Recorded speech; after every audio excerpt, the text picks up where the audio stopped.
ladies and gentlemen, and welcome back to Dinozor Gaming, where we learn to be a better player.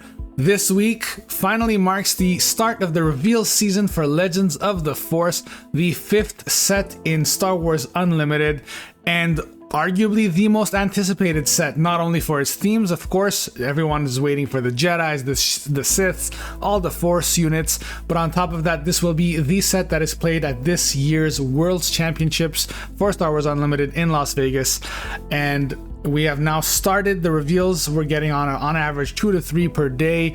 Of course, a lot less on the weekends. So on average, we'll be seeing 10 to 15 new cards every week for the next couple of months until the set comes out in early July. So every week we'll be going over these reveals and talking about them, analyzing them as best as we can with the limited information that we have. Of course, with every new card reveal, things change. But that said, let's go ahead and jump into everything that was revealed this week. So first of all, we're going to talk about the leaders. There were 3 new leaders revealed this week. First of which is, of course, Third Sister, who says on her leader side action, tap, play a unit from your hand. It gains hidden for this phase.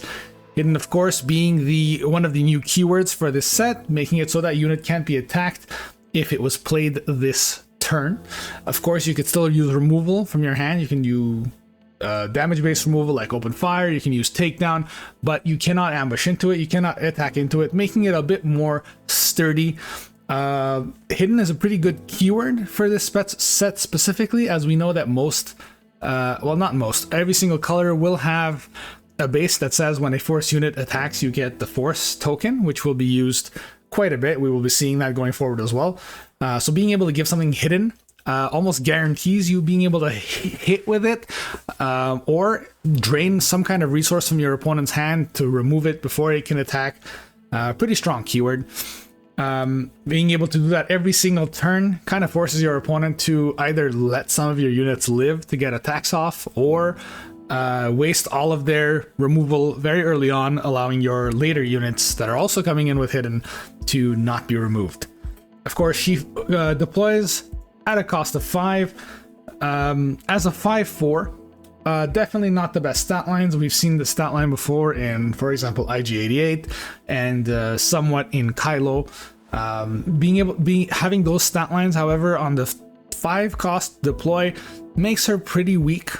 However, she does have hidden, and as we mentioned, if you are giving hidden to every single thing you're playing every turn, because her leader side doesn't actually have a cost, hopefully your opponent will be out of removal for her.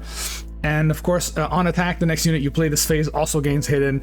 The entire deck is all about the hidden, so your opponent needs to decide what they are removing and when. Otherwise, you're pretty much guaranteed to get a few hits in, and you can chain that off.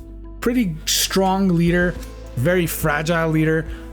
At the moment, from what we know, I'm not sure if this stat line is going to be good enough for her to see play, but even if you disregard her unit side, just being able to give a free hidden to a unit every single turn is extremely aggressive and could definitely win out against some decks who rely entirely on unit combat or ambush to get rid of your units. With that said, let's jump on to the next leader, Obi-Wan Kenobi. Definitely a fan favorite, definitely one of my favorites. And let's go ahead and check on his leader side. Action, tap, use the force token. As we mentioned earlier, the most common way to get that is to attack using one of the new bases. As long as you're attacking with a force unit, you'll get the token. And you get to use the force token to give an experience token to a unit that does not already have an experience token. So we've already seen this kind of effect on other leaders before. We've seen it most notably on Tarkin for the Imperial side, and of course Rey for the Vigilance Heroism side. Both of those, however, cost 1 resource in order to give an experience, and they already had somewhat of a drawback in that Tarkin needs to give it to an Imperial unit. Rey can only give it to something that has 2 attack or less. Obi-Wan's condition is to a unit that does not already have an experience token on it.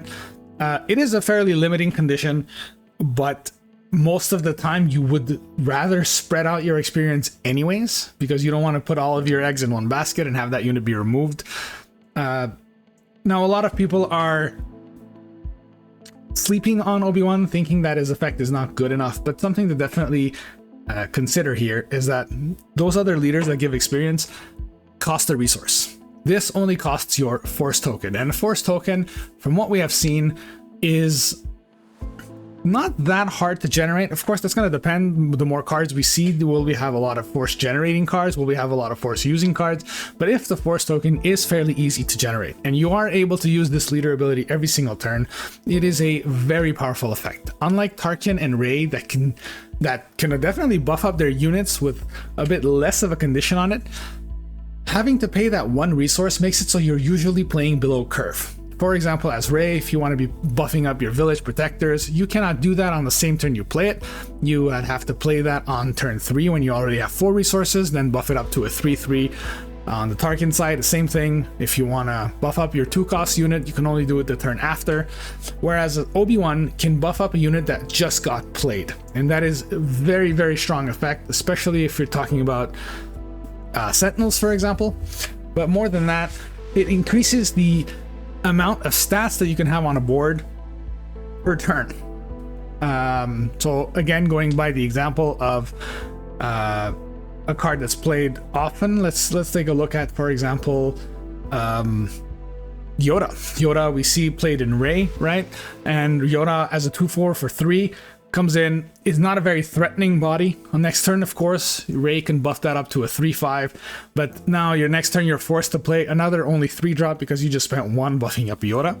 If you're playing that Yoda in Obi-Wan, on the turn that you played a Yoda, assuming you've attacked with a force unit that same turn, let's say you've played a force unit on the first turn and hasn't been defeated, you get to attack with it, generate the force token, play the Yoda, immediately give it an experience counter. It's already a 3/5. Next turn you will still have your 4 resources, and Yoda himself is a force unit, so then you can attack the base, regenerate that force token, so that next turn, let's say you played the Kanan.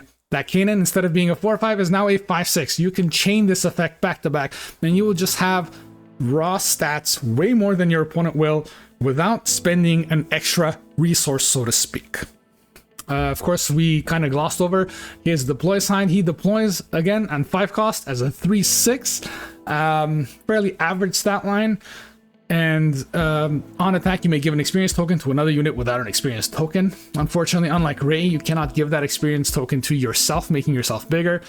3/6 for 5 is not an ideal stat line. We know that Han Solo has that. Han Solo from the second set has that stat line. The big downside to having a 3/6 stat line is, of course, a very important card that comes down on the 5-cost turn, Plo Koon, that could potentially ambush into this, killing it and surviving.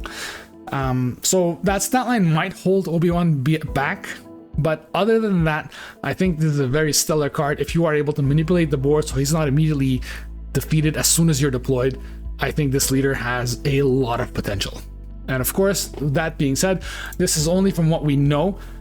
Being able to give an experience token to a unit that doesn't have an experience token is a very suspicious ability, in that there's a good chance that in this set we're going to be seeing cards that consume experience tokens, and if that is the case, Obi-Wan becomes even stronger. If you're giving something an experience token and that unit is using that experience to, let's say, turn it into a shield or do damage or anything like that, then you can just keep giving it experience. This opens up a lot of very interesting design space. And finally, we're going to take a look at the third leader that was revealed this week. A huge fan favorite, Darth Revan from, of course, Knights of the Old Republic. Forgive me if that's not where he originally started. I don't know all the backstory. But Darth Revan himself says, when a friendly unit attacks and defeats a unit, you may exhaust this leader. If you do, give an experience token to that friendly unit. And you know what? Let's go ahead and check out his unit side as well. 5-cost deploy, 3/6, exact same stat lines as Obi-Wan that we just spoke about. Restore 1, which is very interesting because usually you don't have restore on villainy side. And when a friendly unit attacks and defeats a unit, you may give an experience token to that friendly unit. Pretty much the same condition. Now, of course, many of you have noticed, I'm sure, there's something strange about this leader. It is only villainy. It does not have a second aspect like every single other leader that we have had. Being limited to just having one aspect, assuming your base is only one aspect, is a huge downside. Now, is this effect worth that downside? That remains to be seen. From the few reveals that we have had, it's possible for sure. But make sure that you understand that you cannot be playing your typical command cunning or vigilance command decks. You ideally will be picking one color. As to what color works best with this remains to be seen, of course. Command does seem to have a lot of good ambush units that could trigger this ability, like Darth Vader, Darth Maul. You could definitely ambush into something, kill it, give yourself an experience. The good thing is, unlike the other leaders that we saw, you do not need to spend an action to give an experience token. It works a bit like Django or Boba, that as soon as the condition is met, you get to tap it, give an experience. So in that way, you don't lose the initiative, which is definitely a good thing about it. The Restore is very interesting as well for a villainy side. But honestly, this leader remains a big mystery. We don't know what they have in store for us. Once again, it's experience manipulation, which is a very strong effect, but having to attack and defeat a unit while surviving in order to get that is, well, as of right now, from what we know of the game, not too exciting. Because, I mean, odds are if you've defeated a unit, you are already injured. That one extra experience, is that going to be enough to get you out of removal range? Maybe, but at the moment, Villainy doesn't have those good, strong, early, sturdy units to take advantage of it. Now let's go ahead and jump into the actual units. The first one we're going to be looking at is Plo Koon. On the heroism side, of course, vigilance, heroism. He's a 6-cost 6/8. While the force is with you, this unit gains grit. That is a very big body, and what you want on a big body is either an immediate effect or some way to close out the game, and Plo Koon does have that. Grit, when you have 8 health, is very dangerous, especially when you're coming down as early as turn 5. We've seen big body grit units such as Chewbacca, for example, from the second set be very strong. Of course, that had a when played effect, which was pretty good as well. And while this does have the condition that the force needs to be with you, to note that it is a force unit, so even if you don't currently have the force unit, on attack, you will get the force, and so that grit will activate before the damage is actually calculated. So even if you don't have the force and you attack with him, he's already got 5 damage on him, well, he'll hit for 11 instead. It is a bit slow for premier play, as we've seen when you're playing something that costs 5, 6 or above. You need it to have an immediate impact on the board, otherwise it'll just immediately get removed by something like Fell the Dragon or Waylay. That said, having such a strong effect, good stats for its cost, makes this a powerhouse in limited. When you're talking about your sealed events, your draft events, this card is gonna be dangerous. Let's move on to Owen Lars. Owen Lars is, well, a moisture farmer, and we know that the moisture farmer is very similar to this. It's usually a 1-cost 0/4. This is a 1-cost 0/3, has the same restore 2 that a moisture farmer would, but instead of that 1 extra health, this has a when defeated, search the top 5 cards of your deck for a force unit, reveal it, and draw it. This is very strong. Search effects in this game, especially when you're talking about drawing a card or even playing a card from your top, have almost all been played. It is very strong to search your deck. Most other games where a searcher effect like this exists, those cards are usually auto includes. Now, I'm not saying Owen Lars will be an auto include, but considering that the entire set is going to be based around force units, having a card that can not only help you survive the early game with the restore 2, on death being able to replace itself, giving you card draw in a game that generally lacks card draw, is a very strong effect. On top of that, of course, being a 1-cost means it can be played in the deck that usually plays Moisture Farmer anyways, Ray.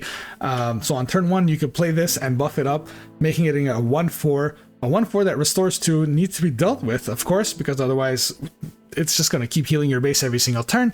And even if it is dealt with, it's going to replace itself, help you find your bigger threats, which is what you want to see anyways. Now, of course, card draw, while it is more rare in this game, is something that already Vigilance is fairly good at, especially on the heroism side. You've already got Yoda, Obi-Wan, You have that X-Wing that draws. It's something that Vigilance is good at already, but having targeted draw, being able to get specifically what you want, is a very powerful effect that should not be slept on. Alright, let's move on to Watto, another low attack card. 3 cost, 1/6. On attack, your opponent chooses one, give an experience token to a friendly unit, or you draw a card. Now, we've seen your opponent chooses effects before in this game, and to note that most of the time when you're playing against a competent player, they will always choose whatever is worse for you. That said, in this case, both of the effects are fairly good, so no matter what your opponent chooses, you're gonna be happy. Will that be enough considering you're playing a 3 cost 1/6? That is a fairly unthreatening card. If you drop this down, even if you're playing something like Rey or Obi-Wan and you're buffing this up to a 2/6, yes, it's a powerful effect that can snowball out of control given time, but it's not actually threatening your opponent's board. Yeah, you get to draw your cards, which, as we mentioned, Vigilance already does fairly well. You can give an experience token to a friendly unit, which, of course, you can give it to yourself. You can give it to Watto himself, making him bigger. Honestly, just overall a very value-oriented card in a game that, at the moment, doesn't respect value, especially for the early game drops. You need to be able to win the board early so that you can later on generate value. I don't know if Watto will be enough stats to actually stabilize your board. That said, there are some definitely niche interactions. As we mentioned, with Rey, it's pretty good because you get to buff it up, make it a bit bigger, and then they kind of have to deal with it. Another good one is, of course, Anakin. Anakin being able to give this an extra 2 attack essentially makes this a 3/6. That is a lot more reasonable for 3 costs. We've already seen that they run C-3PO and R2-D2 that have 1 attack, so that's less of a downside there. So all things said, Watto is a very strong effect on a very underwhelming body. If the game slows down enough, I think this will be a good staple for Vigilance decks. Otherwise, might remain as a limited card. Next up, we're going to look at Luthen Rail, Masquerading Antiquarian. So it's a 4 cost 4/5, same stat lines that we've already seen in on average 4 costs, such as Kanan, of course. Instead of the Restore, however, this has on attack, search the 5 cards of your deck, search the top 5 cards of your deck for an item upgrade, reveal it, and draw it. We went into depth about search effects and getting exactly the card you want. That said, this is a bit more niche. You're looking for an item card. Of course, we're going to be seeing a lot of items this set. I think it's been mentioned by the developers that there's going to be upwards of 15, 16 new lightsabers. I don't know the exact number. So odds are most decks will be running some items. If you're actually able to attack with this and get an item, it could be a good effect, but how many items do you need to be running for your top 5 to actually get you one is the question that will matter. If you're somehow running 6 to 8 lightsabers, this might be a very good card, but it is on attack, and so it is very highly likely that your opponent will deal with this before you get to attack with it and draw. And even if you do manage to attack with it, there's a good chance that you don't find an item. So the question definitely is this worth running instead of other 4 cost 4/5s, such as Kanan on the heroism side or Lom Pike on the villainy side, which is actually a 4/6. Definitely, once again, a very good card for limited. There's a lot less removal in limited. You will probably be running more items in limited as you don't have the same quality of cards, so you'll just use whatever you can. So I think this is just an average card that's currently a bit too slow for the meta. I'm not sure if it's going to be seeing much play, but overall a very interesting effect, especially if, as I mentioned, the lightsabers are important. Next up, we're going to go on to Captain Enoch, a command villainy card, 1/5, Imperial Trooper. This unit gets +1/+0 for each trooper unit in your discard pile. That is an interesting effect. We haven't had many cards that look at your discard and care about what is in your discard. And considering that this card is an Imperial, which is already a very strong tag, and on top of that, it asks for troopers, which a lot of the Imperials are, such as, for example, Death Star Stormtroopers. I think this card is going to be extremely powerful. It is 3 cost, it is villainy, it can be played very early on, even if it's only played as a 1/5 or 2/5, depending on what your first turn card was, or this could be pulled out by Darth Vader on an ambush. Just overall, very good stats. I think on average, if your deck has a lot of troopers, which a lot of Imperial decks like Tarkin do, this could be on average a 3/5 or even a 4/5 in the mid game, potentially even upwards of 6-7 attack in the late game, pulled out from a Vader. Just quite the threat. I'd say it's almost a staple in any aggressive command villainy deck. Finally, we're going to be taking a look at Scythe. Sorry, not finally, we still have a couple more to go. Scythe has a lot of tags: Imperial, Vehicle, Transport, Inquisitor, 4 cost, Aggression, Villainy, 3/5. That says on attack, you may give another friendly Inquisitor +2, +0. So we forgot to mention, of course, early on, apologies, that the third sister that we were looking at is an Inquisitor. That said, this ship is it's less important what your leader is and more important of what the rest of your units are. At the moment, we don't have too many Inquisitor units. We have, of course, Fifth Brother and we have a Fifth Brother, we have a Seventh Sister. I imagine we're going to be getting quite a few more this set. So being able to give another friendly unit +2, +0 is pretty good, as Inquisitors are fairly aggressive in nature, especially if we look at the leader from set 1, Grand Inquisitor, which, arguably one of the most aggressive based leader abilities. On top of that, this has 3 attack, which is what Grand Inquisitor needs. I think this card definitely slots into any Inquisitor deck without question. Very fast, very aggressive, good effect. And whether it sees play or not will depend entirely on how many other Inquisitors we get and if they are worth playing. Next up we have As I Have Foreseen, 1 cost, Cunning Villainy. Look at the top card of your deck. You may use the Force. If you do play that card, it costs 4 less. I think the best way to look at this card is it's a You're My Only Hope, but on the villainy side. We already have a few ways for villainy to look at the top card of their deck, such as, of course, Inferno 4 as a unit, or if you're playing Thrawn from set 1 as a leader. There's less manipulation going on, unlike, for example, Yoda, which is currently the only deck that uses You're My Only Hope. But you get a 3 cost discount, unlike the 2 cost discount that you would normally get for You're My Only Hope. Just overall a very swingy card. If you do manage to pull this off, if you do manage to play a let's say a Darth Vader or a Maul on the 4 resource turn, that could just outright win you the game sometimes. So I think it's a very high rolly card. If you do manage to somehow manipulate the top of your deck, I think this is going to be an auto include in your decks. And finally, the last card we're going to be looking at today is going to be Qui-Gon Jinn. Is a 7 cost, Cunning, Heroism, 7/5, Force Jedi Republic, Ambush. Then says, when defeated, you may choose a non-leader ground unit. Its owner puts it on the top or bottom of their deck. That is a very aggressively statted ambush unit. One of the highest ones we've seen, of course, comparable to Maul. That is a 7/6 ambush with Overwhelm. Except this time, instead of Overwhelm, you get to remove a 2nd card from play. Very powerful effect. It's in a color that already has a similarly costed and statted unit ambush, such as Han Solo, which is a 6/6, and if that 6/6 defeats a unit, it doesn't take any damage back. So it has quite the competition already going in. However, being able to remove 2 cards for 1 is just in general a very strong effect in any card game.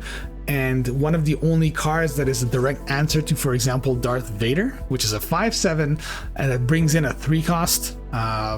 Very often a ground unit, but not necessarily.